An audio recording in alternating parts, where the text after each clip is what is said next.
আসসালামু আলাইকুম এভরিওয়ান। আমি রফিক অস্ট্রেলিয়ার অ্যাডিলেড শহর থেকে বলছি। আজকে আমার যে কবিতাটি শোনাবো জানি না ভালো লাগবে নাকি, তবে ভালো লাগলে অবশ্যই কমেন্টে জানাবেন। আজকের পয়েম হচ্ছে ভাঙা আয়না। ভাঙা আয়নার মতো জীবন, সাবধানে তাকাতে হয়, না হলে নিজের মুখেও রক্ত লেগে যেতে পারে।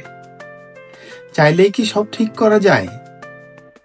ভাঙা আয়নার টুকরো জোড়া দিলেও ভেতরের চিরগুলো তাকালেই ধরা পড়ে।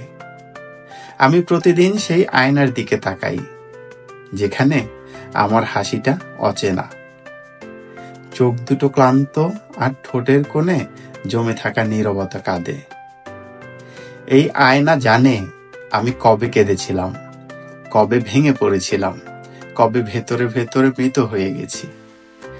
কেউ দেখে না এসব, সবাই দেখে শুধু মুখটা, ভালো সাজানো ছাপানো হাসি, যেখানে দুঃখের কোনো ছাপ নেই। কিন্তু আমি জানি এই আয়না যেমন ভাঙা, আমিও তেমনই ভাঙা, কাটা, তবু বেঁচে আছি। জীবন ভাঙে, ভালোবাসা ফেটে যায়, স্বপ্ন রক্তাক্ত হয়, তবু সকাল আসে, আয়নার সামনে দাঁড়াতে হয় আবার। আর তখনই বুঝি ভাঙা আয়নাও একটা শক্তি, কারণ সে আর কিছু না হোক আমাকে আমার আসল রূপ দেখায়। সে বলে, তুমি ভেঙেছ ঠিকই, কিন্তু হারাওনি। তুমি কাঁদছ ঠিকই, কিন্তু আজও বেঁচে আছো। তাই ভাঙা আয়নার দিকে তাকিয়ে আমি চোখ সরাই না আর। রক্ত জমা গেলেও লজ্জা নেই, এটা প্রমাণ আমি এখনো হার মানিনি। কারণ ভাঙা থাকলেও এই আয়নাই আমাকে শেখায় আসল সৌন্দর্য শুধু মুখে নয়, সাহসে, আছড়ে আর বেঁচে থাকার জেদে।